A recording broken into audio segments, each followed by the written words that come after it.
Welcome to Amazing World Adventures. Join us as we showcase tips and tricks to help you live your best life on the Alright, here's a neat trick, and this may not be super easy to see. I will pull it out and show you in a moment.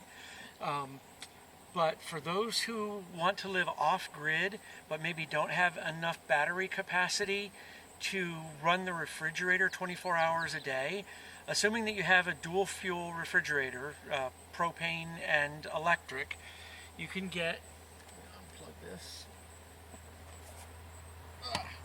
doesn't come out very easily, a cheap kitchen timer that has, this one is only half-hour increments. You can get them in as small as 15-minute increments. You can get digital ones, but I find that the analog works just great.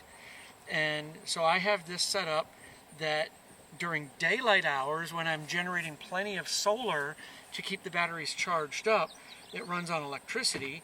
And during nighttime hours, when it's dark out, then I have it run on propane so it doesn't run the battery bank down.